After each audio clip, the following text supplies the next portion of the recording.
Hey, all you creatures from cyberspace. Thanks for joining us on another episode of the GraveTalk podcast. My name is Mark. Again, joined with Garrett and John. Should we play the Olympic theme before we start this? Because of the sheer magnitude of what we're doing this month. I thought we were likening it more to a dog show. Ba-da-da-da-da-da-da. I mean, we played that one a lot. You're going to hear it again. Spanish Flea? Yeah. We'll switch it up. Let's do... You got to do the Tijuana Taxi. Let's do the Munsters theme song. Oh, I thought we were going with Herb Alpert again. We've always dealt with Herb Alpert. Okay. Let's switch it up. Tremendous. Or we can do the Monkeys theme. Here we come. No. Hey, with the monkeys. Gonna keep monkeying around. That's how that goes. I don't want to interrupt. Don't keep looking at me. This is tremendous. So moving on up. Waiting for you to break into song, too. What theme songs do you know, John, from the 80s and the 70s? You know that I only know one theme song. I've been banned from referencing it. Which one? Well, we're going to take it step by step, day by day. What's a spooky? How did I forget? And then I immediately regretted you telling me again. Hey, listeners. It's the theme song from Sister. Sister. Do you know that? Yeah. God, of course you do. That would have been your time frame for all that stuff to just imprint on your brain. Totally. John is TGIF on this Sunday afternoon. We're back with another entry of the Worst in Show. And I'd rather just keep singing theme songs. Whatever happened to the something, something, something? I don't know how the Full House thing goes. TV. That's because we're living in the Full House. That's how I don't think we quite got that one. No, I don't remember that's like the rock chant. It's the Cosby Show. Everybody sit down. What if we just make up our own theme songs to the famous theme songs? Nip and tuck, tuck and nip. I'm here to nip your tuck. It's me, Hannibal. Okay, anyway. This is great, y'all. I didn't know we were have a musical theater podcast. Are we going to do an episode? Yeah, we're doing Final Destination. The Final Destination. I can't get that right. I hate these movies that just don't call themselves 4 or 5. Or 7. Easy. Yeah. It's right there. Just grab it. Grab it and take hold of it. No, they saw it. They pushed past it and were like, I'm going to be a little more creative. What if we add a modifier to the beginning? And they're like, fucking love it. They see the low-hanging fruit and they say, let's just pick up the shit off the ground that's rotted. I think we can go lower. Maybe they walk into the studio and they're getting their checks written and the lady at the door is like, yeah, this is your last one of these. And they're like, I guess this is the Final Destination. Would you say it's the final check, lady? So you're saying the titles are determined by the payroll lady who hands them their check. Absolutely. That's the only thing that makes sense because there's another one coming out in 2022 and they're back to the numeral naming structure. Oh, well, look at this. You guys are making a new Halloween. So does this mean Michael Myers is returning? Yes, the return of Michael Myers. Boom, done. Yeah, but what about the Final Destination? 6. We're good. Print it. Well, at the time, we thought this was the final location. Turns out, more road. More road after this road. It's the pit stop to the Final Destination. Well, this is the first one that wasn't filmed in Canada, so maybe this was the Final Destination for them. It's also the first one in 3D, so maybe this is the best they could do. It'll never get more final than 3D. Wait, this movie had 3D in it? Yeah. Hard to believe. Do we know what cameras they used? Oh, man. Probably the SD1s, if I'm not mistaken. I hope so. I mean, this looked like SD1 quality, so. Listeners, if you didn't listen to our last episode, we dig into the 3D aspects of SD1 cameras of the mid-2010s. Top tier, from what I understand. Reliable sources are telling me that these were tremendous films. Cameras. The films, not so much. No, this is the worst in show. So we're picking the lowest rated ones in Rotten Tomatoes, and this is the winner for this franchise, at least. Yeah. I have not watched any others except for number 1. This is the second Final Destination I've ever seen. You've never seen the highway one? I didn't think enough of the first one to watch another 5. That's the third one. That's like the best intro by far. You will never drive behind lumber trucks ever again. This is something rare you're going to hear me say. Because most franchises have a in space or a return of or some shitty sequel that is not well thought out. The Final Destination franchise, I can watch every one of these movies and have a good time every single time. They are genuinely entertaining. I was kind of shocked that this one was the lowest rated one. Well, one of them had to be a guess, but yes. Well, that just checks out, John. Yeah, my math is factual, but I agree. This is a pretty mediocre franchise, but fun. Were you guys watching these as they were released in theater? No. I wasn't. I don't think so. Because I did see the original in theater. In 2000, I went and saw Final Destination. I was like, I'm good. No, I may have seen 2 and 3 in theater because I worked at the theater at the time these would have been released. And I just watched whatever because it was free. And I was a teenager and had no other plans or responsibilities. So I probably did. Why'd you get a job at the theater? Great question, because a good friend of mine worked at the theater and he said, "Hey, do you want a job at the theater?" And I said, "Okay." It's that easy. I got a job at a movie theater just to see the Powerpuff Girls movies for free. Nice. I remember When that came out, I was like, I don't want to pay for this. I guess I'll just get a job there and see it for free. I mean, in hindsight, way more work, way more investment than just paying the fucking $6 or whatever. But Well, you might not have had that $6 till you got your first paycheck. I did sneak into Austin Powers, the Spy Who Shagged Me. Or wait, the third one. What's the third one? Gold Member. Oh, yeah. Gold member, not finger. right. There was a very tremendous interview process to get. I don't know about for you, but I had like 4 interviews. Oh, I had one, What? and there was only Yeah. like 3 questions, and one of them was, "Why do you want to work at a movie theater?" And of course, I said, "Because I like movies." And and I'm sure she had never heard that. The person interviewing me had never heard that answer before. She was like, "Oh, okay." It's a giant clipboard, and she just goes, check. Yeah. You hired. Likes movies. All right. So, but and there I was paid $5.50 when I started, and so when you're paying someone $5.50, you pretty much just hire whoever. Yeah, and now we can't get people in the theaters. So Yeah. are they still getting paid? Well, they can't get paid less than $7.25 or whatever's minimum wage. I did get sat down and talked to one time by my management, being like, Garrett, we know it's slow, but you cannot keep going playing Eternals in Time when you are on shift. And I was like, I beg to differ. I think I can. And I was told that I was wrong and I couldn't. So Yeah, we'd get busted watching movies all the time, and they tell us, "You can't do that. You got to wait till you're off the clock." All right. I know we're digressing a little bit, but what was the last film you watched for free before you quit your jobs? Oh, shit. the Powerpuff Girls movie, That was that fast. Huh? when it happened, I was done. I don't remember. I'd have to go back. See, you want to get some real solid details here. I quit, and then I went back. Oh, what? Yeah. He loved it so much. I know. He loved movies that much. Hey, why are you back? I love movies. Check. Now I have a college I have a college degree in debt, so and now I also love paying bills. They're all fucking two I checks. love paying bills. John, you are the oldest man in existence. Well, I was 8? No, I must have been 22. I had no prospects. I graduated college in the middle of the worst recession in known history or whatever. So until I found a real job. Known history. Yeah. Worse than the Black Friday of the 1929s or whatever it was. I don't know. I wasn't alive back then in my known history. Oh, since your lifetime. Yeah, that's all that matters to me. History didn't start before the day he was born. That's right. 1986, first year of recorded history. No way. We landed on the moon! So it must have been something in 2009. Could it No. have been this? No, it must have been something in 2008. I mean 7. 6, 5, 4, 3. I don't know. Oh, this movie did come out in 2009. It did. That was Yeah, clever, no, 'cause Mark. I moved to Austin in 2009, and I did not work at a movie theater in Austin. Fair so something in December of 2008. He applied, and they're like, "Why do you want to work here?" He was like, "I like movies." And they're like, "That's not going to cut it here, baby." Yeah. Yeah, were you at the Alamo Draft House? Like, I want a job. I love movies. And they're like, get out of here, weirdo. So something in December of 2008 was the last movie I saw. Oh, you for should go free. through the movie list later and I will. come back and let us know what it I'll was. let y'all know next week. So I know the Check our suspense Twitter; will it'll kill be you. there. But anyway, as we mentioned, Final Destination. From, The Final Destination. Fine. The Final Destination from 2009 is what we're talking about. Directed by David R. Ellis. I want to point out this gentleman because he has something under his belt that I was surprised by. Matrix 2. Matrix 2 is one of them. Yep. More so, though, Snakes on a Plane. I think that's a Snakes? good movie. Are you serious? I like it. That- The effects suck, Yeah. but it's fun. Explains why this movie is so awesome. Yeah. Also, Sphere. Oh, I Did you ever love see that Sphere. one? Well, yeah. he didn't direct that one, but he worked on it. Okay. Yeah. I mean, I love Sphere, but also very bad. Great book, but very enjoyable movie. That's the one where Dustin Hoffman's in a sphere, right? Correct. That's the yeah. whole plot? Spheres are involved in the movie. Interestingly enough, I won't divulge too far into this guy's career, but he was a stuntman for like 30 years. To kind of go along with what we did last week, how the editor guy just got to start doing the directing. Here's a stunt guy who got to sit down and do the chair work, the directing as they call it.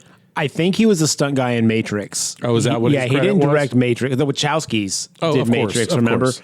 But no, as a director, this guy had done Shark Night, The Final Destination, Snakes on a Plane, as you said, Cellular, with the Jason Statham movie. Oh my God, that movie's trash. And now tell them the one that stands out from the crowd. Final Destination 2, Homeward Bound 2, Lost in San Francisco. That's the one that doesn't fit. I want you to direct that dog and cat movie. That was his first directorial debut. Yeah. So he's just getting his feet under him. When you're a first-time director, let me tell you, as someone who's worked in the film business as an usher, Someone steeped in the business. when you're How many Oscars have you been to? numerous, when you I are, handed out popcorn. when you're, Thank you, Mr. Nolte. That's Can I right. have an autograph? that was a seat filler. Get bench, you little fucker. When you're a first-time director, you just take what you can get. You know, it's part of the first-time True. nature of it. Good So- point. Well, Shark Night, which I have no idea what it is, and I wish it was a shark in knight's armor, but it's not. It's the other night. I was hoping it was a bunch of Sharks Night Out, like kind of a honeymooners type thing. It's our last night before Larry gets married. It's Shark Night Out. I wish, man. 2011 was that one. He hasn't directed since. Must have not made that much money, that one. Oh, Shark Night. Yeah, ruined another career. Anyway, let's move on. We've got a lot to talk about, I assume. This one stars Bobby Campo as Nick, Chantel Van Satten as Lori, Nick Zano as Hunt, Haley Webb as Janet, Mykelti Williamson as George, Krista Allen as MILF/Samantha. In IMDb, she's listed as just MILF. Well, they gave her a name here at least. In Wikipedia, well, that's the source of all knowledge. So Andrew Fiskella as mechanic. Yeah.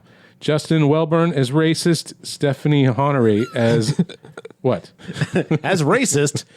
Stephanie Honore as mechanic's girlfriend, Lori Grice as racist wife, and Jackson Walker as cowboy. This one's sitting at a 28% on Rotten Tomatoes. And that's out of 100 reviews by the critics, 35% with the audience, 250,000 plus reviews. Wow. it boggles my mind that this movie is rated lower than Saw 5 I agree. Now, how does this compare to the others in the series? in terms of how good it is. Ratings. Oh, I don't know. I'd be curious if they're all hovering around the same number. I can guarantee that this is lower than the others. Yes, Well, this it has one, to be because we're doing it now. honestly, Final Destination 5 was a very kind of well tight written movie. It's not fantastic, but it definitely is better than 4. So, assuming the normal trend of like it goes down from the first one and then picks back up, at least until one of our later entries, Child's Play, where out of nowhere, part 3 is the lowest rated shit compared to Seed of Chucky. Anyway, whole different conversation. Well, let's just, for example, the tentpole Final Destination minus the first one from 2000 is only at a 35%. Really? So we are not That is skewing too maddening. far, you know?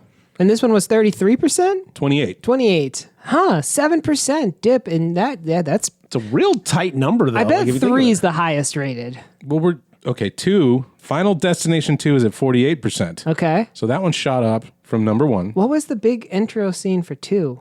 it. 2 is the one with Dusty Waters, or whatever her name was. Clear.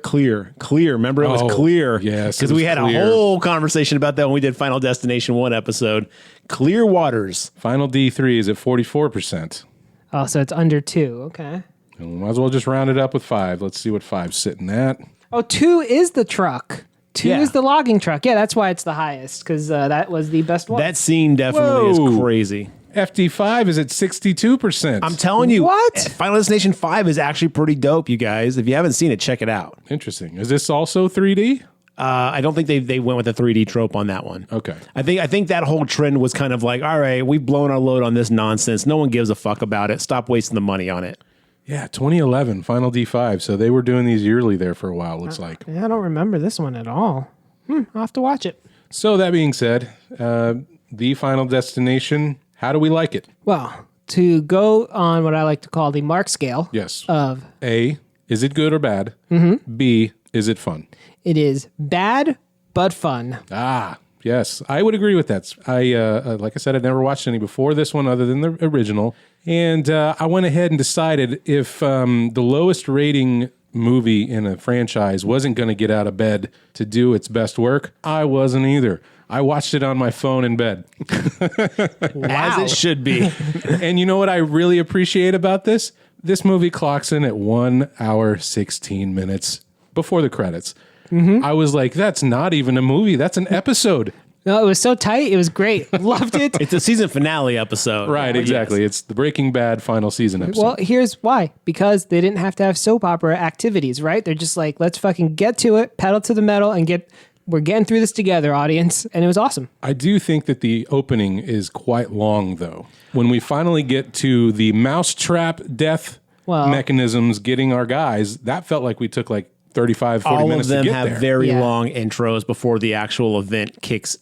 These movies do a great job. Well, ever since 2, they do a great job of really showing you all the Chekhov's guns, the Chekhov's arsenal, if you will, before the bullets start flying. Because you, like in part 2, like with the road, you see like a guy passing so-and-so and he's eating a sandwich. And then in the truck, you notice that he's low on gas. I mean, they spend what feels like 10 minutes just setting up the idea, and then it actually goes tits up, and it's just wild from there. Yeah. This one isn't as long as the 2 intro, but yeah, it does have a bit of a setup, and that's to kind of pay off later. It's part of this franchise. If they took that out, fans would be very It's upset. baked into the formula. Cool, gotcha. So let's introduce this one. This is what the back of the DVD has to say about the Final Destination.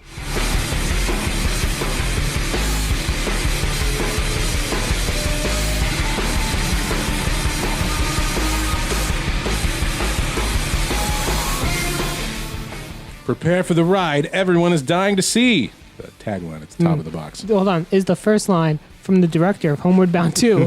No, I really missed an opportunity there, didn't they? The movie series that taps into your deepest fears returns with a new and imaginative chapter that delivers the expected. Did it say deliver the expected?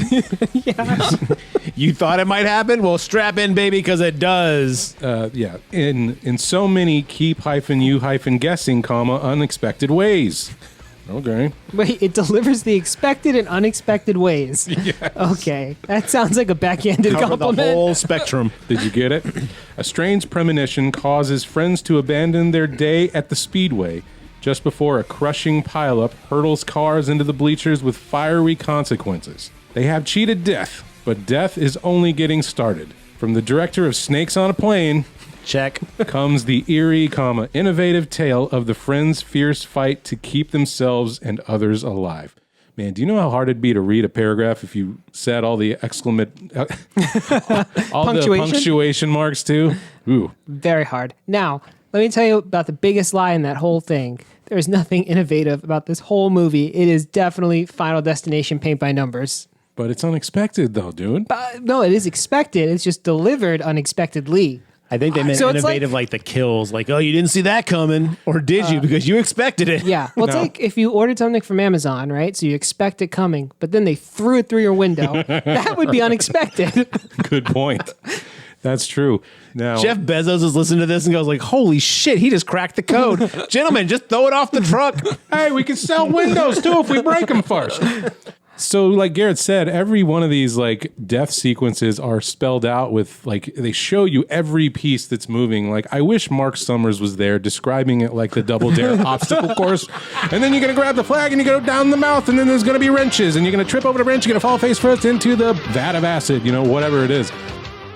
It's every one of these movies, and I guess that's the formula up until this point through 6, right? We get to see death or fate or whatever it is manipulating everything. It's a Rube Goldberg machine of what could possibly happen. Right. But if anything, in this movie, it's less clear than in previous movies, believe it or Yes. not. Okay, let me ask you a question, because this one, it seems like we've got this mousetrap set up from point A to Z, and then we just dump gasoline on it and set it on fire, and that ends every death sequence. I think that's the expected unexpected. In this one, they instead of basically saying like, oh, here's all these things that could happen, and you just don't know when or like when they're gonna like pop off. In this one, they did a lot of like, it looks like that fan's gonna fall. Oh my god! But gotcha, that actually wasn't the thing that killed them. Bam! This is what did. So a lot of it's a lot of red misdirects. herrings. Yeah. Well, but then gasoline. A lot of These movies- Scooby-Doo in these. What you don't know, because they don't tell you anywhere, is that these movies are all based on elements. So this is the fire. Oh, Yeah. So we got water, air, rock, And then there might be benders in some of these films. Oh, I see. Yeah, so Like Futurama bender? no, like Avatar benders. Oh. Yeah, air Before, benders. after our time, Mark. Fire. You guys don't know about Avatar? I mean, I know about it. We're aware that the M. Night Shyamalan classic exists. Whoa. Is this the shaved head kids with the dots on their foreheads? Yeah. Oh, if y'all like anime, That could be interpreted wrong Yeah. as like a racist thing. Mark, played by the racist. The other way around. Put that on your IMDb. Yeah. Well, all of my Avatar homies will have gotten that. That's a very shallow cut for them. I thought that would have really landed with y'all. There's 4 white dots on their foreheads, right? Does that indicate air, sea, water, fire, wood? No, each one bends one thing. Hare Krishna, Krishna, no. So you got your firebenders who Yeah, they're bend. dressed like Hare Krishnas, right? Kind of like with orange and shit. Yeah. They have a very Eastern flair to them. So y'all are walking a tight line here. But Watch old men try to figure out a cartoon. Do you guys remember the Get Along Gang? Anyway, Hey, you know what? You did reference. You referenced special edition in the necrotronic episode, and I like that better than what they were arguing. I remember that show. Gary. Okay. It's where the mannequin comes to life when the store goes to brother. sleep. I didn't know that. My roommate was the one that was all like, "Remember this fucking mannequin?" I was like, "What the fuck are you smoking? Like, what are you talking about?" They had a puppet security guard and a puppet mouse. We had to look it up, man. It was crazy. Anyway, let's not talk about. Look, you could have been here, Mark. Okay, you blew your chance to talk about special edition. Oh, let's fine. talk about, as Mark would say, Well, when we the finally do Final Mannequin Destination. 2 Electric Boogaloo, then we can talk about mean On the Move? special delivery. Mannequin 2 on the you move. too. Sure. Did you know you still can only get Mannequin 2 on iTunes? You can't buy part 1.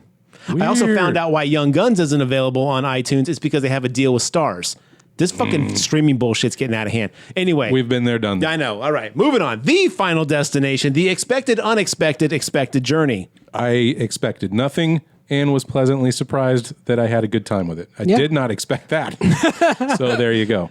I didn't expect to immediately have a guy whistling Dixie with a giant swastika tattoo introduced in the first 3 minutes of my movie. Is this just saying that everybody that goes to NASCAR events are pieces of shit? No, I'm saying, I think it was saying some people who Yeah. go to Oh, NASCAR some. events. Because the cowboy was very polite. His hat was in the way, and she was True, like, he was okay. like, "Oh, The I'll lady take with it the off." tampon kids. Yeah, they were like, "Oh, she's so weird," but I mean, whatever. She's making do with the best shit she had. And she was insulting her shit kids. And Yeah. did we talk about the cowboy? Yeah, yeah, I mentioned him. He was being very polite. completely polite. He was like, "I'm sorry, ma'am. I'll move down a bit." And I was Yeah, like, yeah. "What a delightful gentleman." I immediately hoped he didn't get killed, but I was like, "Well, he's had a line, so he's getting fucked." Well, yeah, I mean, the thing So- about his death is it's the least sensical in the whole movie, so I can't wait for one of y'all to explain to me what happened. love when that happens. But anyway, I think that the main piece of shit was like the racist dude who decided to just be full on racist, like blatantly racist. And then the mechanic who had the lush of a girlfriend who was like, "Give me some of your booze." And then, like the guy was like, "Okay." He was just having a good time. He wasn't really a dick. He was just, Well, he was a lot less nice than the cowboy guy when he's like, down in front, asshole. well, yeah, I mean, definitely with the booze, yeah. Well, his girlfriend had the booze. 'Cause remember, she just starts chugging the whole goddamn binocular. Oh, let me stay. The guy sneaks in Jim Beam inside his binoculars, which have been hollowed out to function as a flask. Which was weird though, because he's looking through it later, like earlier in it, and I was like, if it's a flask, you don't see through it, bro. He's fooling the security guard. When he walks by, he's got to pretend that he's looking through this novelty item. So, Okay. let's just set this up, right? This opens up at a day at a NASCAR event. We're introduced to all these people slowly throughout turning left 400 times that the cars do. Mm-hmm. Yeah, and I don't know if it's actually NASCAR, so racing fans, don't skewer me. I know nothing about your world. Well, it was a NASCAR-like. I mean, it wasn't Formula One, so it had to be NASCAR. Right. mean I know Formula- the difference between that. So these were like stock cars, right? Yeah. So it's that. They're at the speedway, and then as our I have a question though. Was it Sunday? I didn't know what day it was. did they say that? Well, they didn't, so we don't know. Now, here's the thing, though. It had to be. It had to be, because they all, the security guard went back to work the next day to do security guarding. Okay. So I assume it was a Sunday situation. All right. But we don't know, because none of our people are employed. They're all children. I think that's more of a monster truck thing, isn't it? I have no idea. Oh, it's all events. You know Guys, it was a simple joke. We don't have to really dig into no, the I need to weeds know of the it. day. break Not, it down. not only the day of the week, but what actual day What did this I movie wanted to take know is place where on? did this take place though? Was it because it seemed like the deep south because everyone has Dixie as their fucking ringtone in this city. I was shocked by that. I was like, when we're in the movie theater at the end, it's like I was like, whoa. I was like, Good question. So it's probably probably a weekend in somewhere where there's a raceway. Also, real quick, audience, don't get pissed. I know that's not Dixie, but they also had Dixie as a ringtone Yeah. in this too. And if that upsets you, too bad. We know it's not Daytona. All right, so we can cross that out. It's not Indianapolis. Let's just go through all the raceways. Mark, pull that up. Is it the Indy 500? I don't think so. It's too No. small. Yeah, too small. You know, death toll would have been much, much higher. Okay, so we've ruled those out. We'll let the audience do the rest. Yeah, all right. Has there So, been a movie called Death Toll? That'd be a good title. oh, there must be. That Toll is a booth good that one. kills. Oh, I love it. So these college students were introduced to our four main characters, and in classic this era fashion, one in the group is the complete total piece of shit asshole fuck. Yeah, we're still in like the Stifler hangover. Your alpha male badass jock dude. We cannot have anything likable about him at all. He's not allowed to have nuance because we want to like it when he dies, right? Is that why we're doing this? Yeah, but man, I tell you what, even though he was a giant like dick, he got the worst death. I felt bad for him. I think his name was Hunt. Yeah. Yes. Okay. Well, So Charlie Hunt, or Cunt for short, if you will. is it really Charlie? I know, I have no idea. It might as well have been. But yeah, they're hanging out and watching the race go by. And our main guy, Nick, who's going to become our precog of the movie, yeah.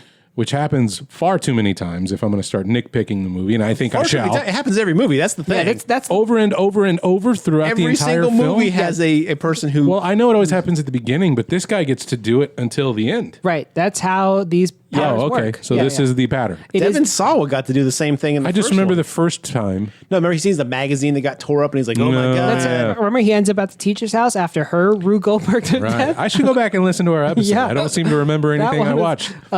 So comparatively, actually, if you compare the teacher's death to all the deaths in this movie, Death has gotten much more efficient at killing people. And much more lazy, too. Yeah, because that one, I mean, the poor teacher required a number of steps. There's water, knives, Good point. slipping. Yeah, computer screens, Yeah, whole all thing. kinds of things. Now it's all happenstance. So Nick he denies his ration of binocular booze from Hunt, who is drinking out of the binocular lens, which I assume the writers just went to a mall novelty shop and was like, "Meh, I'm going to write that. I'm into my script here."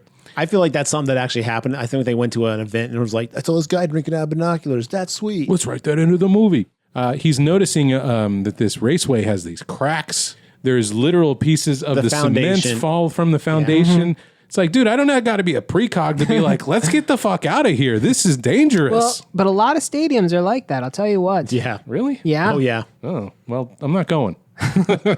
Count me out. Cracks in concrete. I mean, it falling and dusting, that's bad. Cracks in concrete, though, sometimes happening during the curing process, not necessarily an indication that there's significant structural weakness.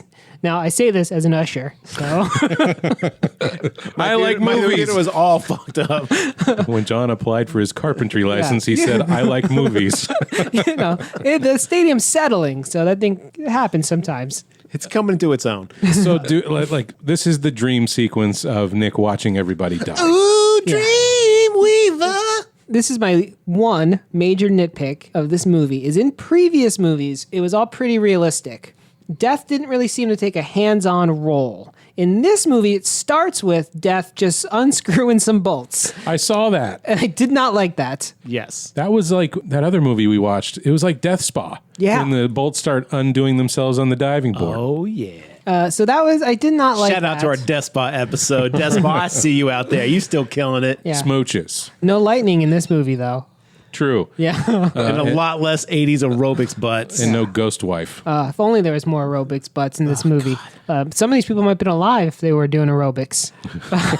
We did have a very momentarily hot sex scene. Yeah. It Until was that pretty dude opened momentary. his fucking mouth, and it was like, it reminded me of the Friday the 13th remake where he's like, you got juicy tits, bro. I was like, shut your mouth, dudes. If you're not going to say anything fucking clever, shut the fuck up. Also, ladies, get at me. Do you want your dudes to say stupid shit like that in the moment, or do you want us just to shut the fuck up?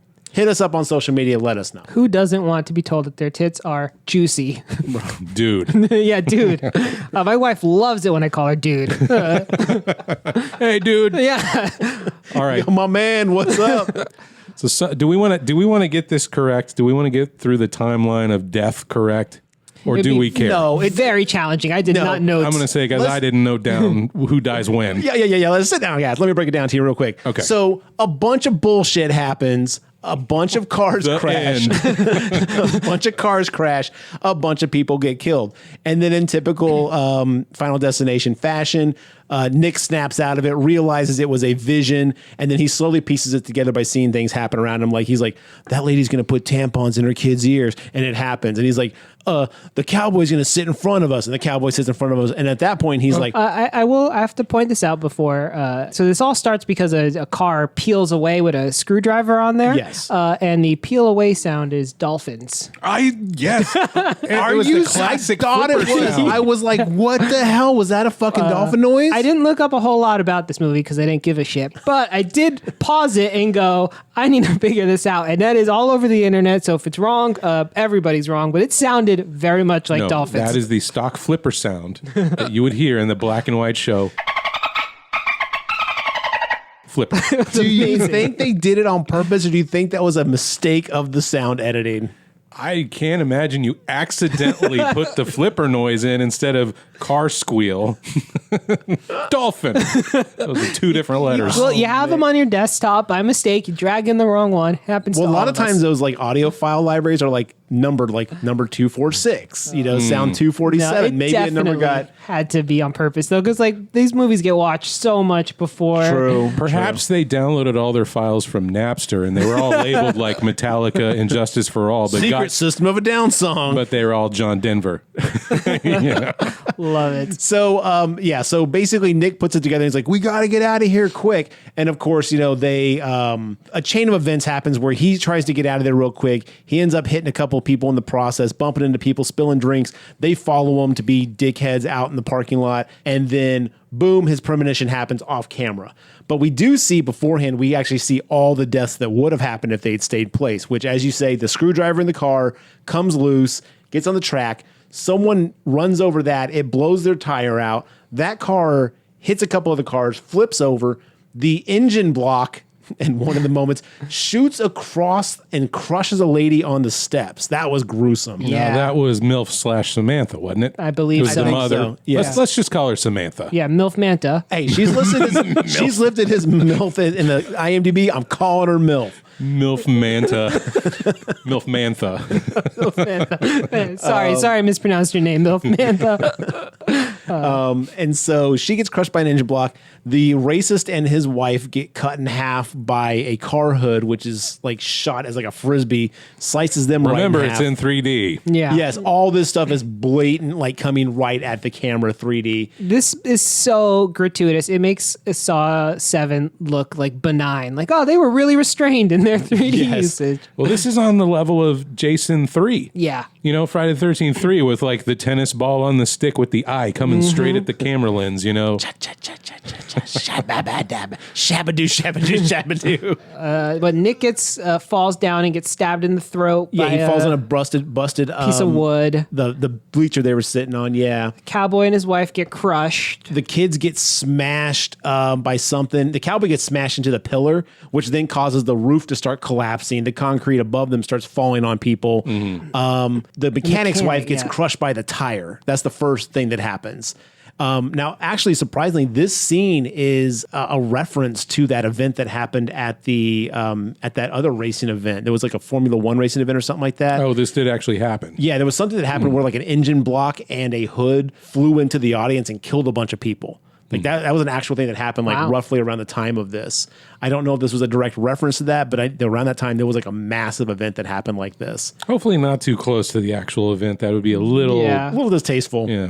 Oh God, what if they do 9/11 as the fucking Oh, no. point for fucking part 6? Still too soon. That's too big. Like Yeah. little like one-off When you disasters. said first like, responders, I was like, I hope they don't do anything like fucking noticeable. who cares about their job? I really feel like I'm worried about this by them going, they're first responders. Like that's such an irrelevant point to this movie that I'm like, why are you even bringing Well, that up? that's my one major note from this movie, and we'll get right back to the plot in just a second, is that all these people, like in the previous ones, they were all friends. They all Yeah. hung out together, or they all like were in the same class or on the same trip or something like that. There was something that connected them, like, as people. Like, why they'd interact or care about any of these people. With this, you're just sitting with a bunch of fucking assholey randos. Like, why does anyone give a shit if MILF Mom dies or if fucking mechanic asshole gets killed? Like, honestly, I didn't care about anybody dying except for our 4 teens. Yeah. I didn't even really care about them because the 4 are knit 4 that are supposed to be friends. Well, and only one dies, actually, too. No, 2. No. Until the end. But my problem is like we've got 4 college kids that are supposedly friends. A quartet, if you will. They set them up as to be in couples, right? But then they immediately say like, I don't even know why I dated you, says Julie to Hunt or, whatever. Well, because he It's goes like, then why are maximum y'all dick. I mean, he's got no likable traits. Why are you hanging out with Hunt? Like,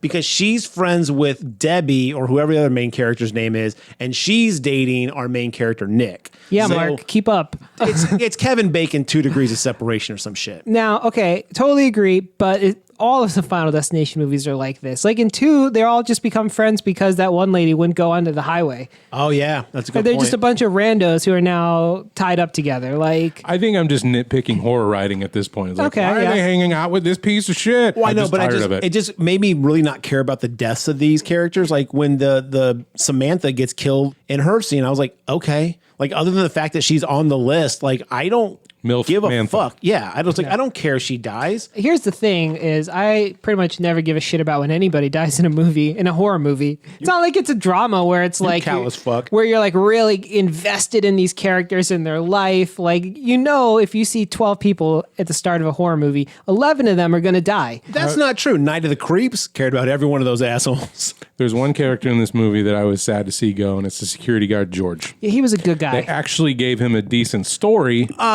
He wasn't a good. He killed his family by drunk driving. Oh, I missed that part. That I mean, seems that was You like- unnecessary. missed that part. That was a backstory, and he made amends, and he had improved his life. He did. He Mistakes did. happen. Now he's a redeemed person. Now, Okay. it was a huge mistake. Totally get it. Yeah, but- I know. But I'm just saying, like, even then, like, there was nobody who was genuinely like free of like Well, who is?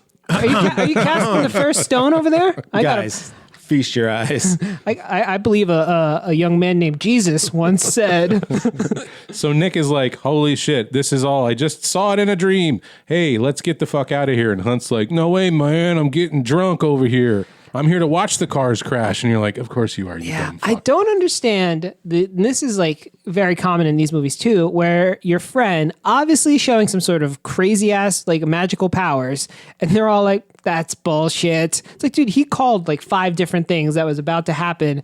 It's pitch perfectly. I'd be like, yeah, let's get the fuck out of here. I'd be like, we're going to the 7-Eleven. You're picking my fucking lotto numbers Right? right now. Also, these NASCAR events go on for 13 days straight. So just leave the theater, or you sorry, the serious? stadium. I'm Oh, going for a I thought long you were time. fucking it's serious. hyperbole, I was but they like, go on holy for shit. like 6 hours on a Sunday, right? my so God. just Yeah. leave the fucking stadium and be like, all right. And then literally they would have been fine, but no, they got to fight him on it the whole way out. Yeah, very unnecessary. And then like the strangers are just getting involved, like the racist guy and the mechanic. Well, his drink gets spilled, so he's got to go outside and flex Ugh. nuts on the dude who spilled his drink. And then the mechanic is like, how dare they like talk shit to my people? And As my mom would say, Nick is making a scene. Yeah, they all are making a big ass scene. I'm gonna tell you, if I were fucking the precog, I'd just be like, all right, fuck y'all. I tried to save you. I'm out. Like, I'm not waiting around for a car to smush me. Right. Why do we care about Hunt? He's Yeah. a piece of shit anyway. Get out of there. That's twice in this movie, because also at the end where they're trying to save that one chick in the movie theater, I'd be like, all right, bye. Yeah, fuck you. Through the scene, they all end up in the parking lot. right. Except for the cowboy. Yeah, Yes. that's important. So, Chekhov's cowboy, if you will. So we've got mechanic, MILF and her kids, the security guard George, our 4 college kids. We've got racist tow truck guy and Mechanic wife. Mechanic wife. Yes. Right. If these people had real names, Racist wife Once doesn't. I'm not at fault, you guys, for Yeah. not knowing anyone's name. Racist wife doesn't get to come out or decides not to come out or Oh, whatever. No, he tells her to stay. He's like, you stay here. I'm going to go outside and handle my business with this black security guard. Look, And then he does. And then the security guard's like, then they hear an explosion inside the thing and everyone starts screaming. And the racist guy's like, I'm going to go back inside and get my wife. And the security guard's like, you can't go in there, dude. You'll get killed. And then, like, of course, he blames the security guard for not letting him go in to save his wife. Outside, Should let him go. Mechanic's lush of a girlfriend is like, we should get out of here. And then boom, she gets hit by a tire that shoots over the entirety of the stands and blows her to bits. And then we get the Final Destination title. And this is the first movie they actually do the title after the death scene. Do you think a tire could clear the stadium? No, I would have loved to see what kind of car crash led a tire to shoot like 180 degrees across. It's like a t-shirt cannon, but for tires. Punk. It just the reason they cut away and showed you the outside is because it doesn't make any logistical sense at all. But whatever. Look, it's a horror movie. We're going to let a lot of things go, especially with these types of movies. But yes, she explodes in a blaze of tire smashed glory, and then we get the title scene, and then we cut immediately to a coffee shop where we see a beautiful giant cake just sitting on the cabinet, and they put a lid over it. And I was like, we are spending a lot of time focused on this cake. And as someone who loves cake, I was very happy to see cake finally get a moment in the horror spotlight. But Coffee shop, Death by Coffee. I was like, oh, this is very awkward. I was like, the post, the post, we almost died piece of cake and coffee, which, you know, we all have. I do want to say that the credit sequence, let's just say, John, movie soundtrack. Cock rock. How you feel about it? I got my drink ready just in I case. don't remember the movie soundtracks, so it must be just benign. It is Devour. basically you're actually 90% that's the song. there. Yeah. I was dating a girl when I first saw this movie, and I was making out, and I remember going, what the fuck? I cannot make out to this.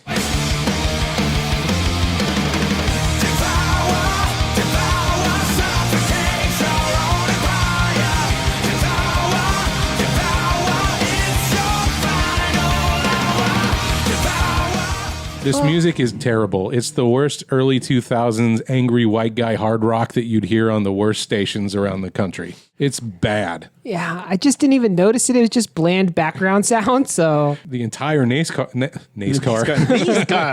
I was going to say race car and NASCAR at the same time. The whole NASCAR sequence has got Devour playing over it at very loud decibels. Yes.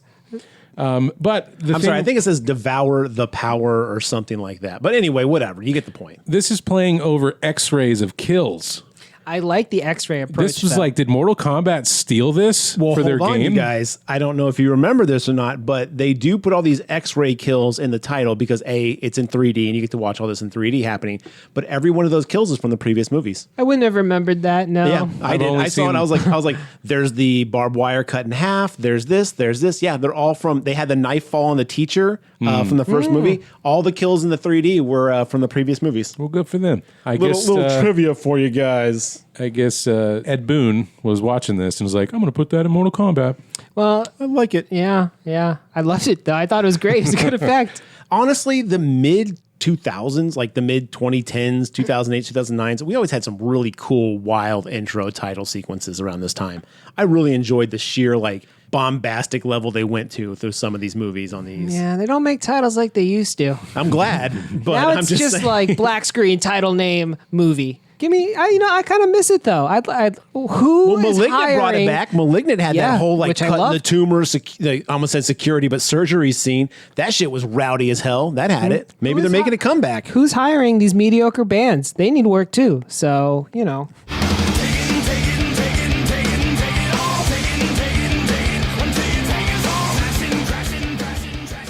Time has done us a favor on this. Okay? Don't advocate for this music to come back, please. You know what? Yeah, I don't give a shit. Okay, cool.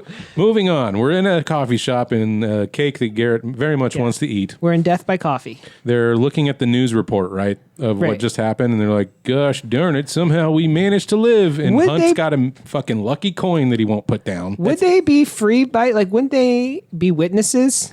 Oh yeah, Right. you'd still be being questioned by Yeah. the cops and stuff like that. Like- Especially if someone goes like, "That fucker knew this was going to happen." Yeah. It's been like 15 minutes, and they're like, all Which right, well, happens we're in the outta first here. one. Remember, the cops questioned the hell Yeah. out of fucking Devin Sauer because they're like, "How did you know this shit?" And he's like, Because it's super don't put me on the suspicious. no-fly list." But they say something like 52 dead or something, right? Yeah. And they're like, well, they're going to be a memorial. And then Hunt's like, fuck all that. I'm going to go get a piece. or No, whatever. everyone's like, "We should go to the pay our respects," and he's Except like, "We for didn't Hunt. know anybody." Oh, right. Yeah. You know, I mean, I kind of understand where he's coming from. I do honestly. I'd be like, I don't want to go be around that. That's fucking horrifying. Like, No, you're probably going to be like, I still feel very shook up about this whole survivor's thing. guilt is a Yeah. real thing, dude. So like you don't know anybody. Like, what are you gonna just be there, like being like, wow, I guess I'm lucky. No, that's what Hunt all is, though. He's all into this, like, lucky me, I'm going to go fuck off. Because he's got a lucky coin, a.k.a. this is the Harvey Dent origin story.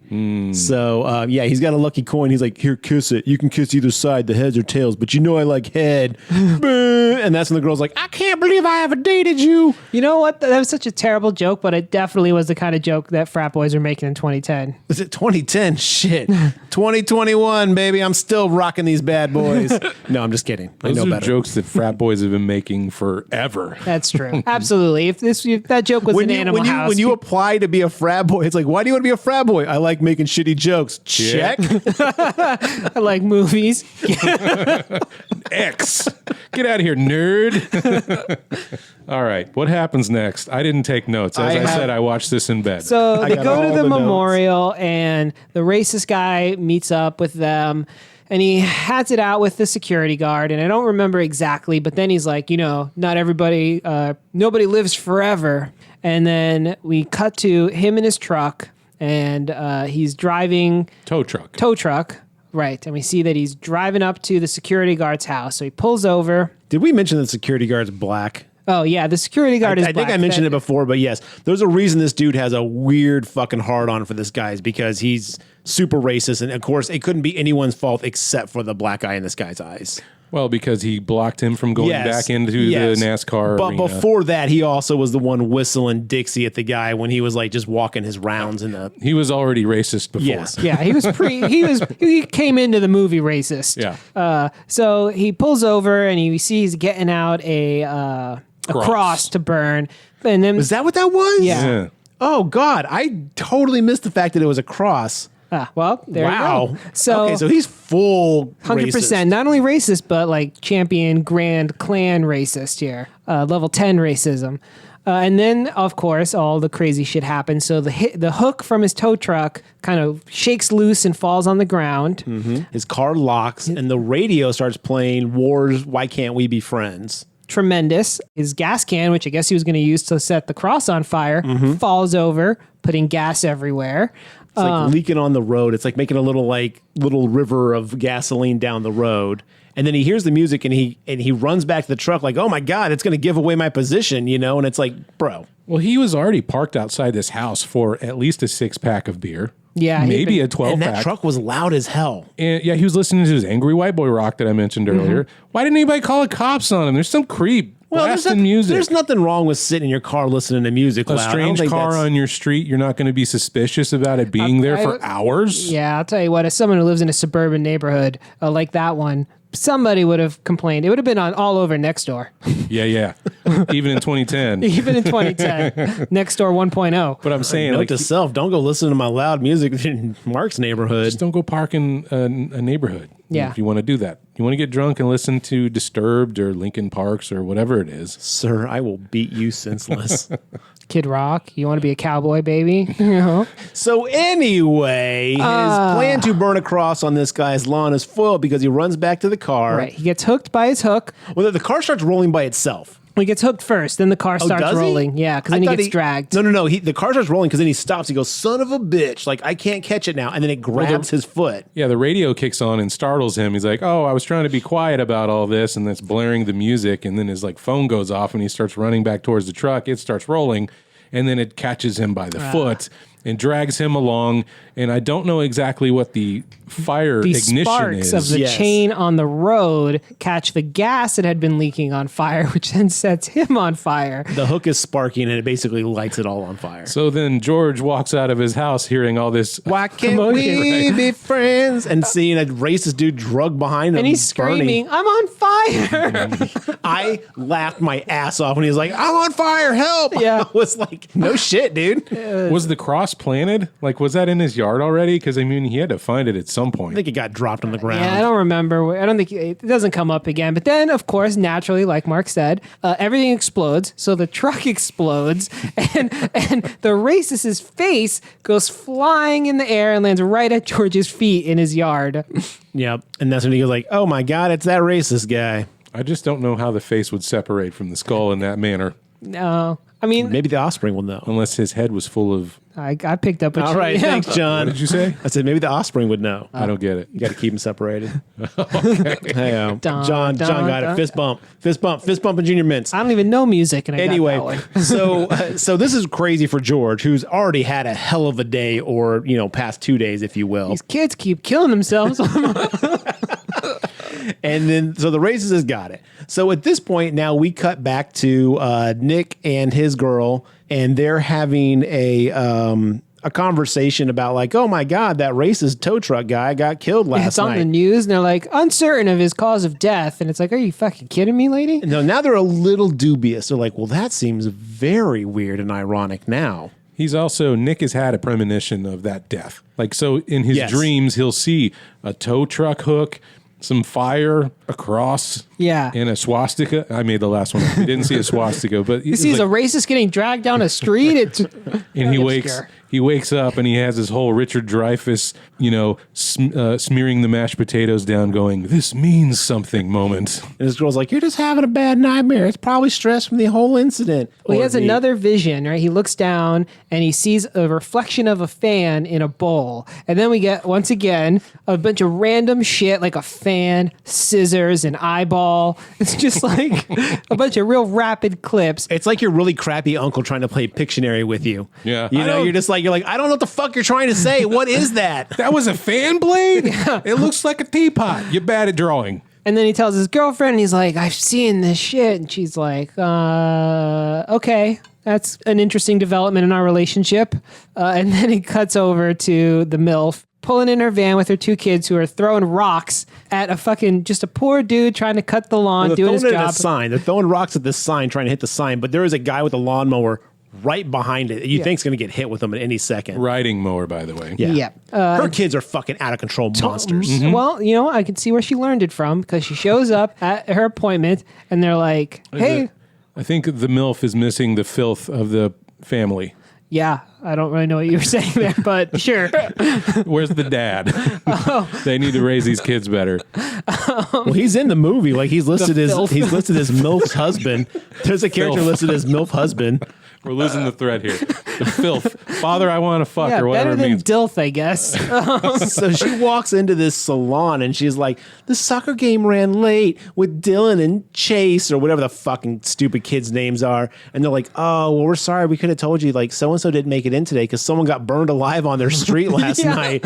And she's like, well, could you hook me up? And they're like, we close in 10 minutes. And She's she like, I goes, got ladies' night out for the first time with all my girls, and I need a look at this hair. And it's yeah, like, she shows her hair and I was like, her hair looks fine. yeah, it's totally gorgeous, lady. What are you talking about? I was like, just run a fucking comb through it, lady. You're good, man. You look great. You think she You would've- literally are a MILF. Do you think she would have canceled Ladies' Night if she hadn't got that No, makeover? she would have gone out and fucked whoever, looking however she would have looked. I guarantee you she's not missing Ladies' Night because she didn't get her roots dyed. She's going to find filth number 2. She's going to get filthy.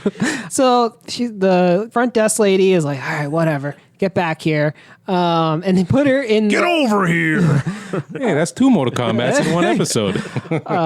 So then they put her in like the world's worst barber chair because like they lift it up and Yeah, there's only the one chair, apparently. The broken one. Lady, you're sitting in the broken chair because reasons. Which Yeah. is underneath a fan that's made of metal blades. It's like, like back and forth. And you're just like, ooh, boy. I wish it was just dark and there's one pull light, chink, and that's how the whole place is It's lit. lit like a morgue. someone's eating an apple for no reason. But she gets like the most like, I don't want to be here. I hate my job. Like straight out of like high school, like esthetician. I don't know. What do you call like those people? Hairdresser? Hairdresser, beautician, whatever. yeah, something like Beautician. that. Okay. And she's like, what could you do? She's like, that's too tight. And she's like, I don't care. That was my favorite part. And then she raises the chair up and then it falls drastically really fast. And she's like, oh, this fucking chair, it's always been broken. And then it does it again when she's like actually like Cutting her hair. hair. And she's like, oh, I'm so sorry. We'll move chairs if this happens again. It won't happen. Like she's like actually apologetic at that point. But at this point, we're seeing the fan wiggle. We're seeing the lady doing I'll her tell you toenails what. with an X-Acto knife. That ugh. was so unnecessary. That didn't need to make me cringe like that, but that's the whole point, right? Yeah, Yeah. she's trying to get in between the toenail and the toe and get any grime out out of there. I was like, I'm just waiting for a toenail to get And we're sliced doing off. extreme close-ups on every possible thing that could go bad. And the front desk girl puts a broom on the edge and it hits a bottle, which goes onto a tube of lube Yeah. or something that squirts in the I floor. think it's like, was it Hair gel or something, yeah. But that fan is oddly silent because I'll tell you what, unbalanced fans aren't silent. They go clink, clink, clink, clink, clink, clink, clink, and they're very fucking annoying. You would hear it. Yeah. You'd be like, what is that? Oh, God, I need to move. Right. This fan somehow totally in run silent mode. They're shooting that hair gel all over. Yeah. Just hit it with some of that LA looks. So is there like a corporeal, ethereal death that Yes. is actually moving around Yes. doing all these It's mousetrap things? Yes. Yeah, because you don't ever see it, but you see like shadows and shit. So Or it'll make water move in a totally wrong way that it shouldn't. Why Like, doesn't he just like ghost choke these people? Bro. Instead of fucking around with all go to this sleep. Go to sleep. he could. It is not tremendously hard to kill a human if you have superpowers, right? He could give us heart attacks, aneurysms, whatever. He like, unscrewed the thing at the NASCAR event. He's got some sort of torque on his Make a ghost choke on a hands. little smoky. Yeah. I mean, a Go- pig in a blanket, if you will. Yeah. because his deaf dad always told him, if you're going to do a job, you do it right. Right? He puts Do it convoluted as fuck. yeah, he puts a little pizzazz in his work. Okay. No, he's appreciative yeah. of his legacy of It's- mousetrapping people. Right. It's not just the result; it's the journey, Mark. Oh, okay. Let's actually point out real quick, though, this scene, though, is a great example of why these movies work so well. And this is why the people who direct them and the cinematographers make these movies so entertaining is these movies are so good at getting you to be stressed out before anything happens. Like when they were doing the toenails, I was sitting there like going, like my hands were clenched. I was like, oh God. Like they're so good at showing you every variable that could go wrong and kill you, and pointing out all this potential danger, but you don't actually know how or when or what is going to happen. So I will give these movies tons of credit. I think that's why they're so enjoyable, is while you see all these things that could happen, you really don't have a grasp on what is going to be the thing that triggers what. And they're fantastic at doing that. Back to the expected, unexpected. They kind of try to twist it on you, and all that stuff never actually adds up to anything. All a misdirect, which leads me to like, why is he doing all this if this isn't the sequence of event to kill? Because I them at think he ease. doesn't control everything. I don't think he expected, or is Death a he? I don't think Death expected. They expected. They, them pronouns. If you ever see Dead Like Me, a lot I of thought Tony Todd was deaf. no. Tony Todd no, is no. just a like spooky connected to Death. He just knows the Oh, game. yeah. okay. He read the knows instruction manual. Right. Gotcha. I don't think Death expected the kids to run in and slip on the lotion, or sorry, the floor LA looks jizz. yet. Right, which caused the fan to fall. Which I think it was too early. I think that was meant to happen later. Yeah, so he 'cause had to go to the Plan kids B. slip, which makes them all turn, and then because they turn, the fan falls and misses them, and they're like, "Whoo! Oh my God! Yeah. Can you believe we almost died from that?" Yeah, I can. Like, y'all are very dangerous. Also, those kids have a great slip and fall lawsuit. I hope a lawyer got in touch with them. Free makeovers for a year Easy. minimum. So at this point, she's like, "You kids need to get your shit together and stop being so rambunctious." And the lady behind the counter is like, "You could ship them to military school." What the fuck are they blaming the kids for? The kids didn't do anything. Sure, they ran in, but it's not their fault that LA Looks was on the ground and that a fan was a piece of shit, being held by hope and bubblegum. Look, like, if you have a chance to blame a kid for some bullshit, blame a kid for some yeah, bullshit. it's unfortunate for those kids. So the mom's like, yeah, haha, whatever. She signs. Obviously, she leaves a $0 tip. We don't know that, but I bet she did. I bet she definitely left a cheap tip. Oh, 100%. She didn't tip at all. Yeah, that's what She's one of them people. She put just a slash through too. So was it like a reservoir? Non-tippers are the people that I will discriminate against. You tip those people. You have to literally spit in my face for me to not to leave a tip. It's for you. true. It's You may true. get $1 if you're a shitty fucking server, but like you'll get something from me. They're people that never worked for tips in their lives. They're the people that don't understand. I don't even remember the anti-tip argument from Reservoir Dogs, but I'm sure that person had a reason. Jesus Christ, I mean, these ladies aren't starving to death. They make minimum wage. And I used to work minimum wage, and when I did, I wasn't lucky enough to have a job the society deemed tip-worthy. You don't have any idea what you're talking about. Right, Madonna's dick in one ear. You know how it goes. Toby Wong, Toby Chan, Toby whatever. Anyway, Resident Evil, or Resident Dogs. Reservoir. Reservoir Dogs. Jesus Christ.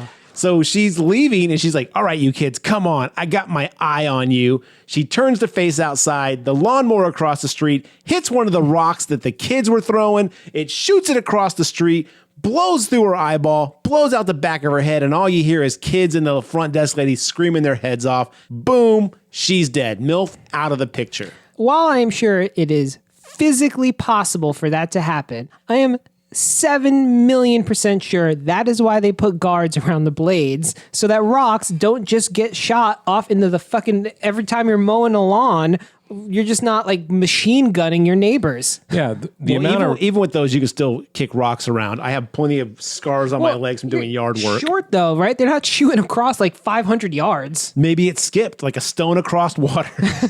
It hit a hood. I don't know. Anyway, regardless, she gets a rock to the eye, and the kids are now orphans. And like PTSD to the max because they were 50 feet from, not even, they were 5 feet from their mom just getting fucking brained. Well done effect too. I mean, like, I was impressed by that, and it did make me like jump. It was well done. Now we cut back to Nick and his girlfriend. What is her name? Nora. Nick and Nora. Wait, is that that's something That's a else? movie, That's yeah. something else.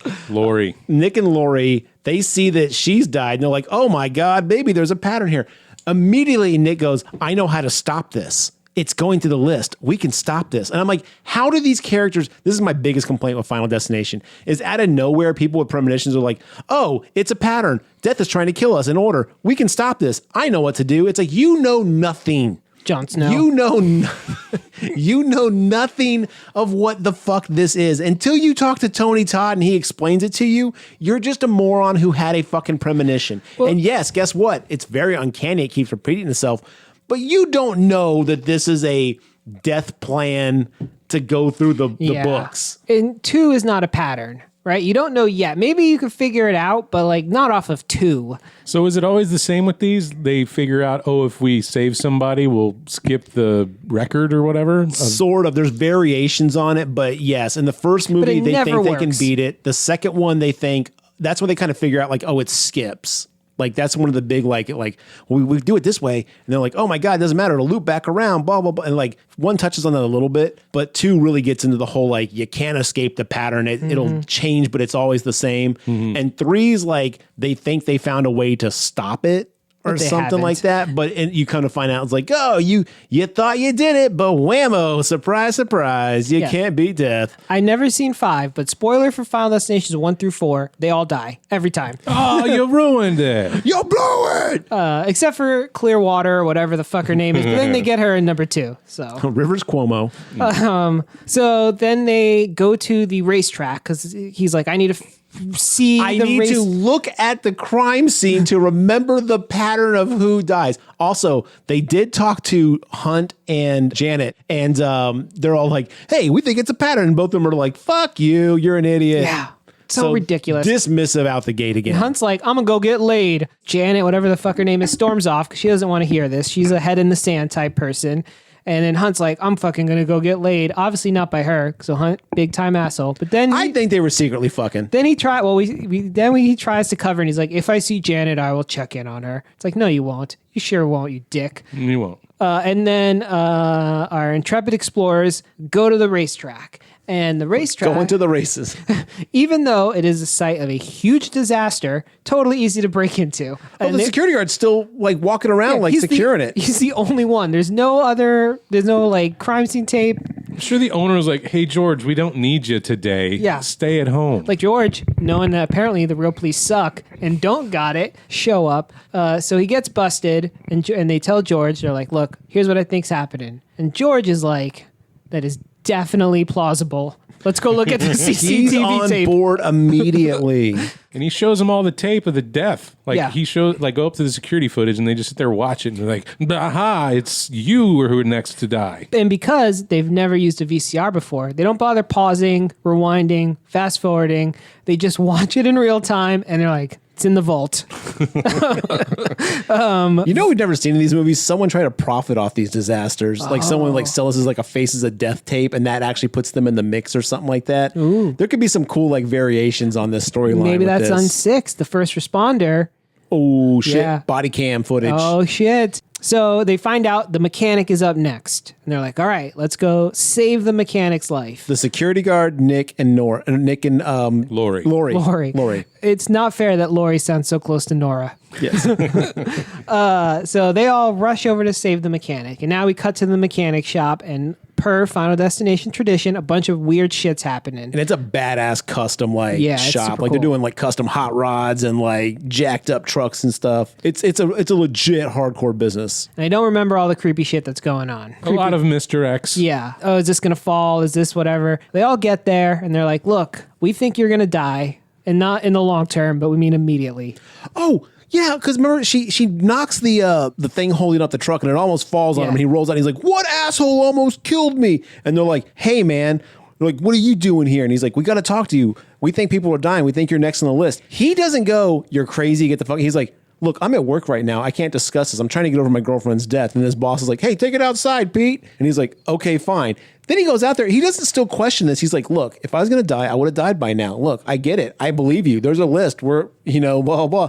But I'm not it. Like, I'm good. And at this point, one of the giant vans Breaks loose. falls off one of the ramps and starts barreling towards this guy. And he's standing in front of a chain. Well, it looks like a chain link fence, but what it is, it's like 1/4-inch steel slats to look like a chain link fence. It's like kind of graded or something like that. It also apparently is sharpened to a very fine, sharp point. That's You have to have your fences razor sharp. it's just science. And this van's barreling at him and it almost hits him, but it stops like a foot away. And he's like, whew, thank goodness. See, if I was going to die, that would have got me, but I'm good. And then I guess something happened. Oh, something. A wrench falls and hits a propane tank. Well, Death knocks that spit cup off. Remember, maybe that's Death what it is. starts the engine that knocks the spit cup off, which makes the fire, which then hits the propane tank, which then shoots out the garage, hits the mechanic in the chest, and knocks him so hard into the fence that it dices him up like little cheese cubes. And so they're like, okay, let's leave. How'd they go? Because obviously nobody wants to talk to them, so they can just leave this. Now these three people have now seen a number of individuals die and are All just connected free to a go. scene they were at. Right. They go back to his apartment and he has a water premonition because they know Hunt and Janet are next. So they're like, okay. Well, they think. They think. Yes. And so they're like, all right, let's call Hunt and Janet and tell them stay away from water. And of course they can't, because cell phones are a piece of shit in horror movies. Well, they try, right? So then the movie cuts, and now a lot of things are happening all at once, right? So we can start with Hunt. We cut to Hunt, and he's having sex, not with Janet, but with a really beautiful blonde girl at the pool, the public pool. Yes. Well, it's not public. It's like a country club? A country club. Okay. In a cabana, a cloth cabana, fucking 2 feet away from other people just chilling, and also kids walking around. Hey, look. Have you ever been a member of a country club? Maybe they just have sex tents lining the streets. Have I ever fucked at a country club? Yes. Have I ever been a member? No.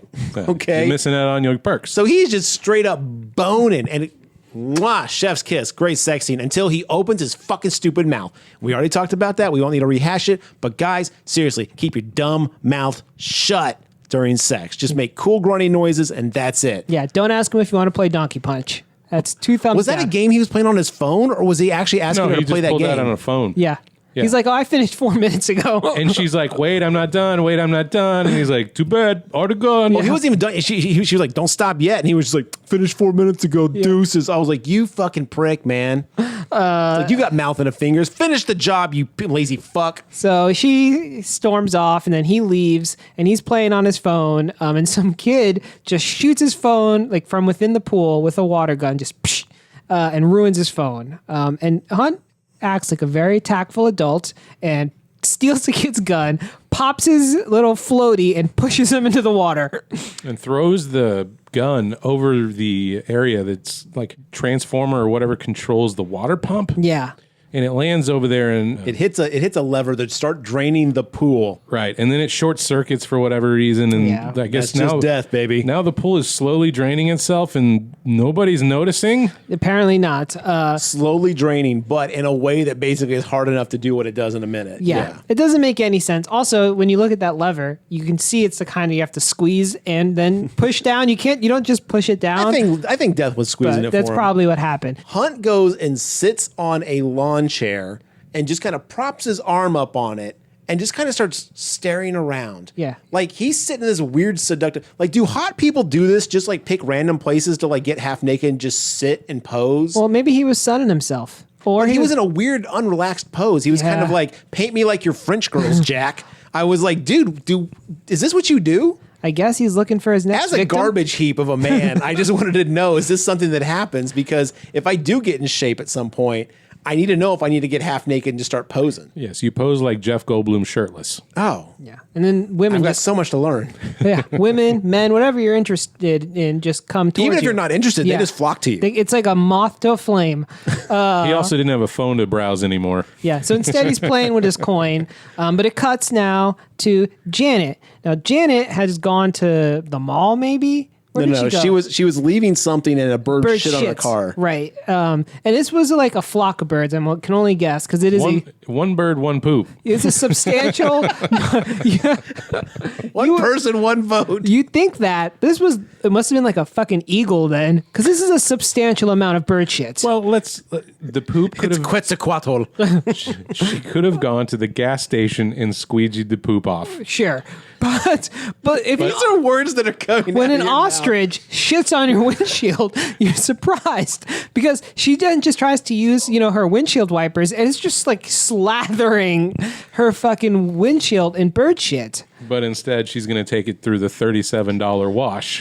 It was $1. It was like $8.50 or some shit. I don't remember, but It's the golden age of car washes. Yeah, so affordable. She goes through this car wash and she drops a coin, which was important because one of the ridiculous visions that Drop Nick a coin had to your witcher. is that whoever died was going to drop a coin. So she drops a coin. She's like, Was that part of the premonition? yeah. If you notice, both Hunt and Janet drop coins. Janet Okay. drops hers right now when paying for the. What a stupid premonition. I'd be like, I see somebody using diesel instead of unleaded. Janet drops hers while paying for the car wash, and Hunt drops his later. We'll get to it. So then it cuts back to Nick, George, and Lori, and they split up. Right, Nick is going to go try and save Hunt, and Lori and George are going to try and save Janet. Yep. So they're driving around, and Lori does get in touch with Janet, and Janet's like, "I can't hear you. I'm in a 2010 cell phone. I'm going into the car wash. There's no cell reception in here because reasons. What? I'm wearing a towel." So she's like, "Stay away from water." And Janet's like, "I don't understand. That's gibberish." What is this water you speak Yeah. of? So she hangs up, and then Janet's like, Lori asks George, like, "Is there a car wash?" And George is like, "Of course, there's only one in this city, so I know exactly where Well, she she is." says there's a car wash close by, and he's like, yes, there is. Also, Janet's has a malfunctioning sunroof. Right. Which And she yells, custom piece of shit. And I was like, do you need to get a custom sunroof? No. well, maybe her car didn't come with one, but she wanted one. Maybe. It's aftermarket. Must be nice to have that kind of fucking like Ford sunroof money. Well, you'd think that, but look at the piece of shit this sunroof is. Yeah. And this is like an Alibaba sunroof. So she goes in, and now the car wash starts losing its fucking mind, right? So there's apparently a broom just left there for no reason that gets knocked over and hits the fuse box, which opens up the door, letting water get in. Well, we didn't see the night before where Death shows up in a janitor's outfit with the broom's like, "I'm here to clean." Sweep, sweep, sweep, leave, and runs out the door. That's true. Okay, fair. We missed that part, the preamble, which then causes, obviously, a bunch of sparks, but doesn't cause the power to go out, of course, but it just causes the rollers to stop rolling. So now her sunroof is open, and her car is filling up with water. Yeah, a pipe bursts above her car. right. So like it's filling up with water. So you think, oh no, Janet's going to get drowned inside her Suburban. So she does try the obvious things. You're probably thinking, why doesn't she just drive out? Great question. For some reason, it doesn't work. Her tires Her just tires spin. are like locked into the track. Yeah, but that is definitely not how those things work. Well, this isn't your This is your Insta grandmother's car wash. It's not your Insta wash at the Okay. 7-Eleven. This is a Industrial. full-on car wash that's what they do, right? Got it. The thing is like, where are all the attendants? Great where are question. the people that work at this They're place? playing Turtles in Time. They're playing Donkey Punch. I like movies. Check. And then she tries to open her door, but of course, Death isn't going to let that happen. So they're all locked and don't open.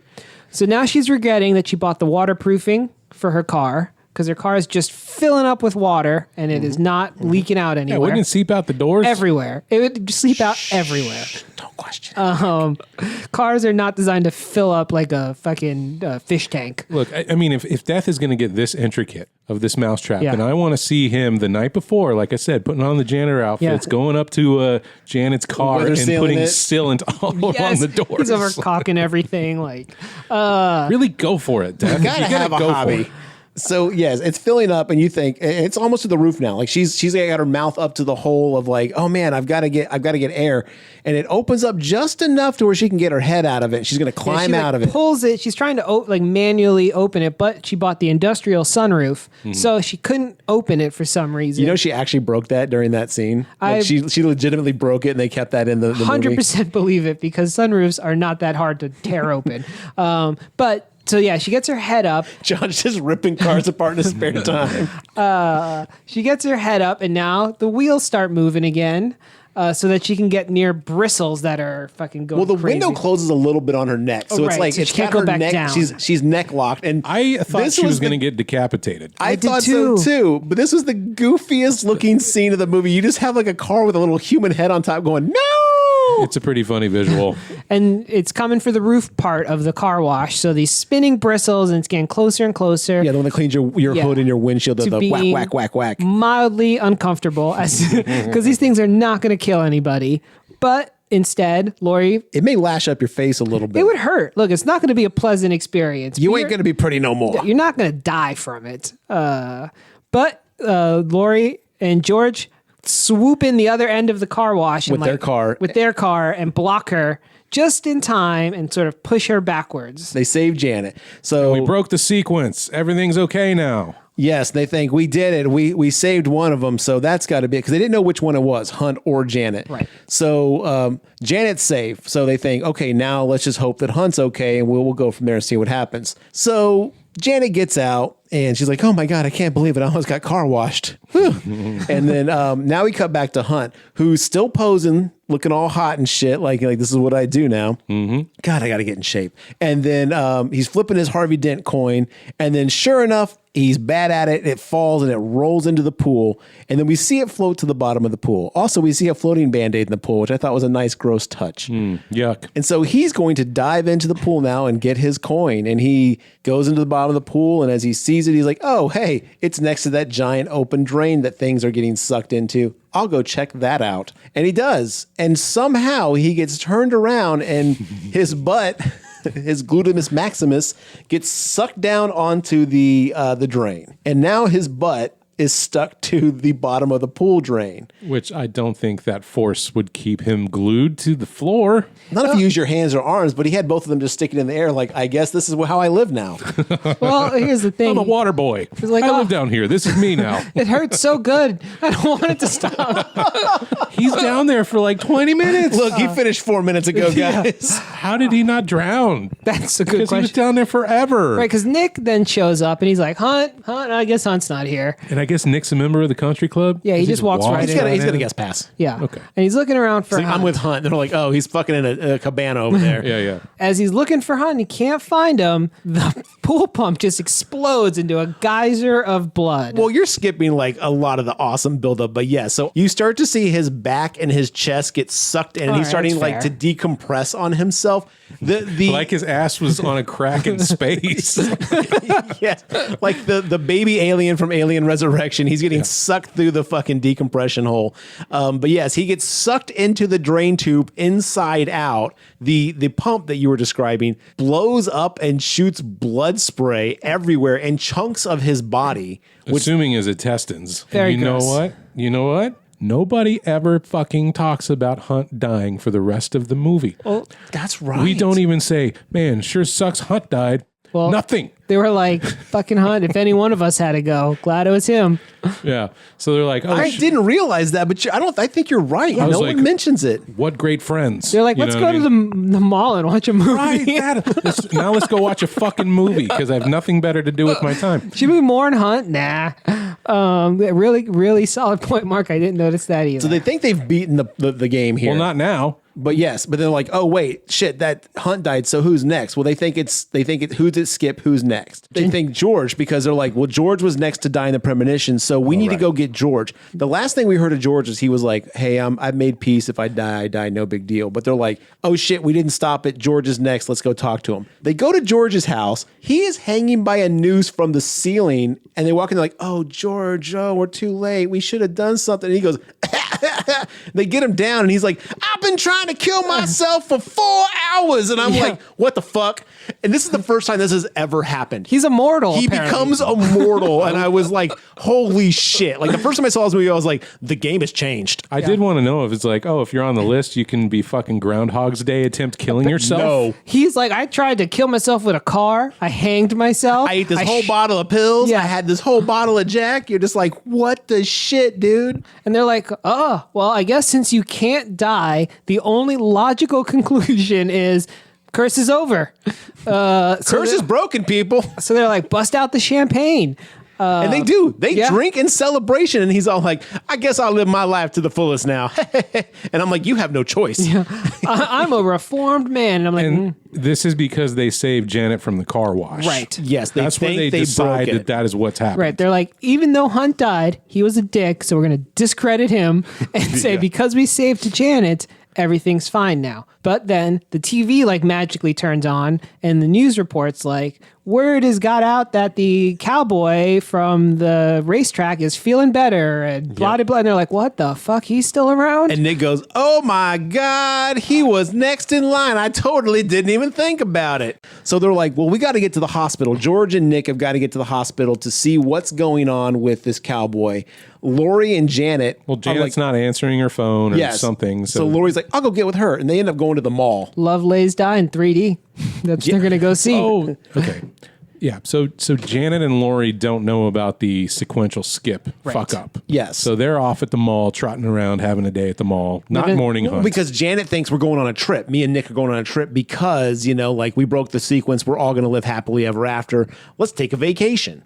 I think it's exactly at the what end where happens. they're going to go to Amsterdam, right? Well, that they were planning on it. They'll go to the mall to get stuff for that trip because they think once the George thing happens, like George's like, I'm invincible. They think it's resolved. Then You're right. They leave because she's like, I'm gonna go meet up Janet and we're gonna go to the mall. And they're like, okay, cool. And that's when George and Nick are like, oh shit, the cowboy's alive. They go to the hospital to see if the cowboy is. What's up with that? What's up with that?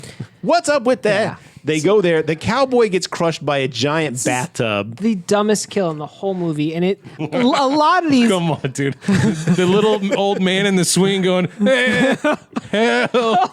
Oh, you mean the old man that's like, I killed plenty of your Yeah. people in Korea. I was like, whoa. I thought he was going to die because, that was just unrepented racism. But There's an old patient upstairs that is about to have his treatment where he's lowered and His submerged soak. into a bath. And there's like a Korean dude who's his nurse. He's like, I killed so many of you back in the day. He's like, that's weird to say. And like leaves, but doesn't turn the water off. right. I would have loved if he turned around and was like, you're in my world now, Grandma. You see the badge, you will go to sleep or I'll put you to sleep. No nurse is going to be like, okay, well, you just hang there. When he left, the tub was already at max capacity. Yes. Yes. It doesn't make any sense. So the water starts going over the edges. I'm a lot of things. I'm not an architect, and they didn't teach me this in usher school. But I don't think you put heavy ass tubs on the third floor or whatever. I think it's a first floor activity. Yeah. Okay. But Let me break it down real quick. As someone who has lived on the second floor and flooded their bathroom because they fell asleep in a bathtub drunk, yeah, they don't fall through the floor.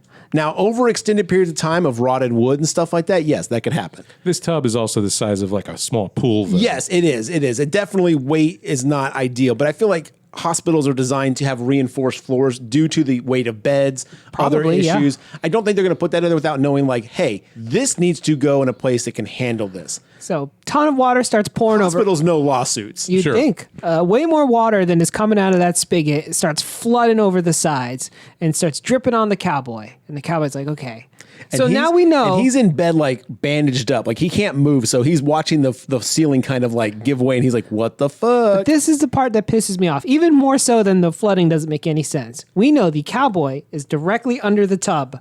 The cowboy then rolls off of the bed, drags himself a little bit to the left, and then the tub falls and crushes him. I think he thinks he's under the tub. I think he sees the ceiling. He's like, "Oh my God, I got to get out of here," because he thinks it's going to fall on him. But by getting out of the bed, he actually puts himself directly under the path of the tub. But we can see from the now, if we look at the forensic evidence, Back and to the left. Back and to the see left. Hey, John, here's Yeah. your pick. Get to nitpicking. we can see from the outline of where the tub is from the drips that fall on him. So anyway, point being is I hate this kill. You and got to it's- respect the drip. Okay, Yeah. that's all I'm saying. And it's the only thing in this movie that I really did not like. The rest of it, I was like, all right, this is fine. So George and Nick walk in just in time to see the cowboy get crushed by the giant bathtub, and they're like, "Oh me, oh my, we got to get out of here. We got to go find Janet and Lori." Let's go to the mall. Now, let me ask you a question. This kill, I hate this part of the movie this so kill much. is a repeat of movie one. Is there always someone step off a curb, hit by a bus / ambulance / something? Don't think every movie, but this is definitely very they- similar to the first one. George gets hit by a fucking speeding ambulance. Ambulance is going in the 85. hospital. Like, what do you mean? Okay. These guys should be slowly going through their parking Yeah. lot of place of work. He goes, "Well, that's weird. I just had deja vu. My wife says the deja vu is splat." He gets hit. Screech. The thing is, though, is at that point, Nick walks to the front, looks down, and goes, "Oh my God, he's a puddle." No one else is around the scene. No driver. No one's screaming. The mall. You hear nothing at all other than him look away like, "I have to go."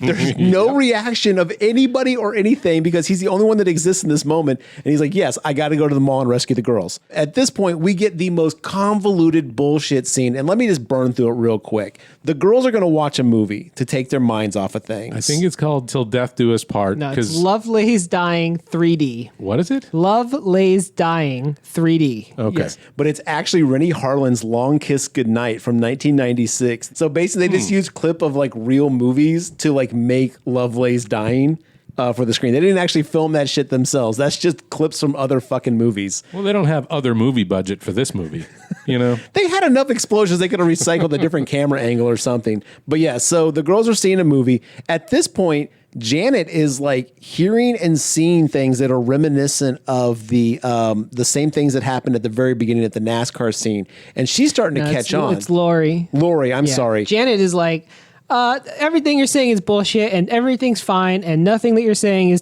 makes any sense and I'm just going to continue to ignore everything you say. She's Even like, the to only problem I have is my friend won't shut up and let me watch this movie. Yeah, and I like was a- like, whoa. fucking dick, man. If I were Lori, I'd be like, all right, well, you know what? How about you go fuck yourself?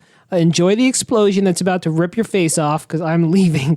And the explosion is basically happening behind the scenes, Rube Goldberg style. And what it's going to do is it's going to explode behind the movie theater and shoot nails into both of them and kill them. Well, they took 13 minutes to set this up. I know. It's so It's like, oh my fucking God. long. It's like, And hey. Nick's like almost there and he runs into a theater, but it's not the right theater. And he's like, "Janet, Lori, are you in here?" I was like, "Shut up, old man." Well, it starts off with one of those worker whistles that goes, "Woo!" Lunchtime, fellas. Guy doing his nail gun, chunka, chunka, chunka, and he's out of nails, but keeps doing it anyway, chunka, chunka, chunka. Ah, it's jammed. Sets down, goes to his tin, opens it up, gets his sandwich, walks outside. And then we get all the the paint thinners and thing that are just have a little tarp draped over it with a fan going on behind it. It's like, oh Yeah. my God. Who works at this place? So it's this huge thing to basically show the explosion. And then Nick runs in and is like, "Guys, you got 3 seconds. Are you in here?" And it's like, no. The explosion happens because they're in another theater next to him. And then explosion happens and Lori and Janet get killed. And oh my God, oh, wait a minute. This was another premonition that Nick had at the fucking goddamn hospital right before George gets hit by the ambulance. So he snaps out of it and he's like, "Well, that was a crazy premonition." Bam, George gets hit. He's and like, George, no. Splat. And then he immediately is like, "Well, now I have to go to the mall because I know what's going to happen." So was he standing in the street having this I premonition? want to say maybe close to the curb, but yeah, in the street pretty much. Wow. And that ambulance was like, I'm not slowing down. I did like that Love's Lay Dying was such a popular film that it was showing on 32 theater screens Yes. in this movie theater. Yes. That's Death's Doing, I think. Yeah, that's death work right there. But He knows thanks what's to the popular. premonition, he knows exact theater now where to go. But rather than go take them out of the theater and run off, he's like, I'm going to stop the source of the explosion. So ridiculous. I mean, there's like a million better ways that he could have handled this, but in pure Nick fashion. Here's one. Walk into the theater, lights on. Ladies and gentlemen, I am a fire detective, whatever they're called. I'm sure there's a better name. Pull the fire alarm. Yeah, yell fire. Anything. Didn't he try to pull the alarm? Only later when he's in the construction area. Oh, right. Yeah. So he should have walked in and cleared the theater and be like, ladies and gentlemen, there's going to be some structural issues going on. We need you out of this theater right Hi, now. my name's Nick. I have a bomb. I need you to leave. Well, You that know? works too. So overconfident in his ability to stop this from happening, even though so far he has successfully saved 0 people. Right. It's so annoying because honestly, like I said, the premonition scene that led up to this, it's played out as if it's the real movie happening. So, but it is like a 13-minute red herring. Like, gotcha. It hasn't happened yet. I was so pissed off. I was like, I did not need to see 13 minutes of bullshit just to find out that that's actually not Well, happening. they had to show you that because otherwise the whole last 45 minutes of the movie, nobody would have died. Yeah, but still, it's just, and so then he goes and he's like, well, as you said, I'll stop the source of it instead of just resolving the issue here. So he goes in the back area, the nail gun falls, fires itself like 5 times, shoots his hand into a pillar. So it's nailed his arm to a pillar. And he's like, whoa, what? I really thought he was going to rip his arm off the Me nail. too. I thought so too. Why wouldn't you? I would have respected this movie so much more if they had just shown a ghost pick up the nail gun and shoot him. Because nail guns are specifically designed to not do what that one did. Yes. That is like the exact... Isn't there a safety release Yeah. that you have to Yes. hold down to shoot it? It's basically Lethal Weapon 2 nail gun is what this thing is. It's like that is the exact kind of thing nail guns are designed to not do, which is just go off wildly if you drop it. Well, anyway, he gets nailed to the wall, and he's like, so on his left, he has a giant tubs. I'm not sorry, what barrels? Barrels, God yeah. damn, I couldn't think of Of the like word. some sort of flammable liquid. Flammable like paint thinner or something like that. And on the other side of him is a stack of rags, and they catch on fire. Now the nail gun shoots a nail into one of the barrels, so now it's got a little tiny trail like working its way over to the fire. The fire catches the little trail of like paint thinner. It's slowly working its way, and he's just like stuck in between it, looking left and right, like, what do I do? Instead of anything like legit, he takes a stick that's on fire and slowly pulls it up to the fire. Well, it's like a 12-foot piece of wood. Yeah, right? it's like a piece of like Like you can see it bending under its own Yeah. weight as he lifts it up. yeah, Like a plank. Yeah. Yeah, it's ridiculous. And he puts it up next to the fire extinguisher, and it turns on, and sure enough, that water, which once you catch that kind of paint thinner shit on fire, water won't put it out. No. And it was already on the barrel, so like Ridiculous. it's already burning inside that barrel. That shit would have blown. It's why they don't store barrels of flammable material inside malls. Yes. So anyway, he hits that just in time. The water puts it out. Somehow he gets off the nail wall. I don't know if they showed that or not. No, I assume someone found him, like old Timmy came back from his sandwich break and was like, oh, kid, what happened to you? You Let me know? get the nail or the hammer. Yeah, the important thing to note is there is apparently no damage to his arm or his ability to use his hands. a cast or on. Yeah, but he's totally fine. Like it's like Yeah. Oh, did we miss? Was it in the premonition where Janet gets sucked into the escalator? During the premonition, Nick shows up in time to get Lori out of there, and Right. Janet's like, fuck you guys, I'm watching the movie, and puts her 3D glasses on, which is... And then she gets blown to bits. Yeah. There's something about 3D movie in the 3D movie that we're doing like some sort of 3D Shit, inception it's a shit. meta. Yeah, meta Yeah. joke. She gets killed. Everything starts going to shit and blowing up. And as they go down the escalator, it rips itself open and she starts getting grinded up by the gears of the escalator. Yes. Why She is. use an escalator in this situation? There are regular stairs probably right next to it if there's like any mall that's ever been designed. Right. Or when they fucking like blow, walk up the stairs. Yeah. You know, like the escalator wasn't moving. Like it blew out from under, and then she was just dangling there while the gears were still like churning below her. And I got to admit, this was amazing because it catches her shoelace and kind of pulls her down. Then her foot gets caught in it, and you think it's stuck. And I love when people's feet get crushed in movies and they immediately like puke up blood. Like, it's not moving up your body that fast, but okay. And then it sucks her in and it just grinds her to bits. And he's just watching it happen like, oh my God. I thought he was going to gonna pull half of her up because he kept pulling on her while she was The getting arm churned. released or something like that. But- Did you guys pull any references to Titanic only in reverse here? Instead of Jack on the plank of wood, it's the gal hanging off. I did not, but now I do. Yeah. Oh man, nice. But yes, that was the premonition. I wanted to mention that kill because that was one of the most gory, awesome kills in the movie. Well, they did also nod to it when her shoelace gets stuck in the escalator going up to the movie to begin with. And she's like freaking out, which I totally understand. But if you were that afraid, why not just take your foot out of your shoe? Take your shoe off. Immediately, Yeah, like- immediately take it off. Anyway. Yeah, she did not think of that. Doesn't happen anyway. It was all part of the dream sequence. Yeah. So we cut again after he saves the movie theater people. They cut to a coffee shop and they're having coffee. And I don't know if they're in Amsterdam or if they're still in town and they haven't left yet or whatever. No, I think they're back at Death by Coffee. They're like, Okay. that's like their haunt, I guess. because I would go to a place called Death by Coffee after that. Oh, for sure. But they're in there, and then a homeless guy from earlier was like, "Hey, aren't you the guy that saved all those people in that movie theater fire?" And he's like, "Yeah, I was." He's like, "You did a good deed, my dude." And then he's like, "Huh, thanks." And they go sit down and they're having a conversation.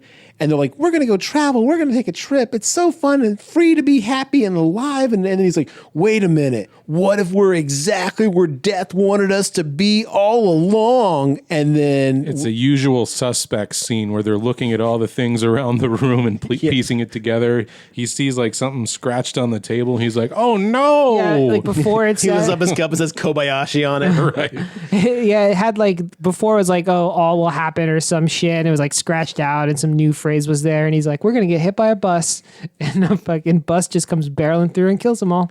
But we It's see a them all. semi truck. It's a Semi-truck. from the construction outside. Basically, barrels in, hits them, and we see it as you were going to say in the 3D effect that we saw in right. the opening As they're trailer. going to the coffee shop, he's like, "Hey, buddy, this isn't safe." Like he pushes on the scaffolding, and there's like a Yeah. missing bolt or something. He's like, "Thanks, kid. We'll get that fixed." And he goes to the Thanks, coffee mister. shop.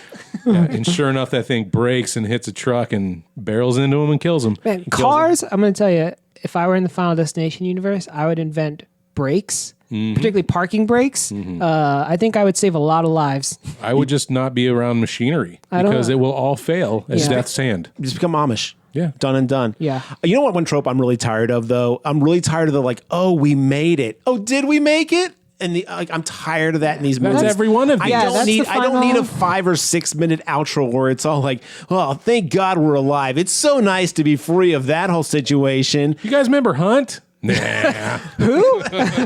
Wait, we used to know a guy named Hunt? Yeah, I forgot about him too. Hey guys, just a heads up. I got AIDS from Hunt, just like throw out Whoa. something like crazy, like I'm gonna die. There you go. There's your Final Destination ending. That's how these movies all end, though. Every one of them ends with the survivors being like, wait, I think we're still in the Matrix, and then getting fucking smashed. Well, I guess that trope started with like Friday the 13th, and it's been done Yeah. every year since in some form or fashion. But for Final Destination, though, it's so rote at this point. We're just like, we get it. You made it. Or did you? Like either like fucking let us live or just like don't even fucking like bury the lead.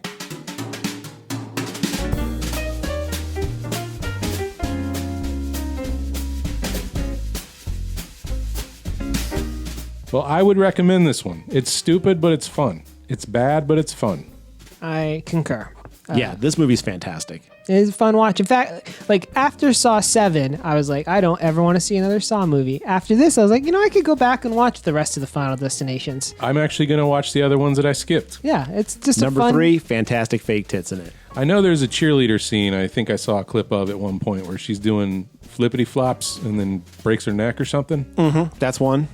Yeah, I can't really remember what movies they all go in. They all There's blur also together. one in a but- hardware store. Yep. Yeah, I remember Part that 3. one. Yeah, These yeah. are 3. Little clips of things I've seen over the years that I was just like, I don't care anymore. Part 3 tries to have a story that's like, I don't tie it all back to the origin. And it's Oh, boy. But like the kills are so crazy over the top in 3 that I 100% recommend it. But yeah, this is definitely a fun, entertaining horror movie. It's not the best plot and like written, but it's really fun to watch. It's fun. Now, what do you guys want out of a final D6? Well, mostly for it to not happen.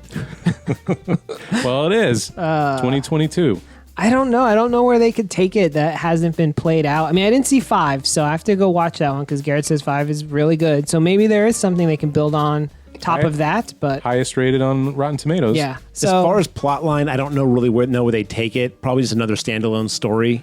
I'd be interested to see if they bring Tony Todd back for this one or not. But I don't think we should be referencing the other ones at this point. It's been too long since 5. You know what I mean? when was let's 5? just move over. Like 2011. Oh shit, yeah. it's been a while, dude. Too long. But I think it'd be cool to bring Tony Todd back for some cameo or something like that. Well, here's what's going to happen if tradition holds.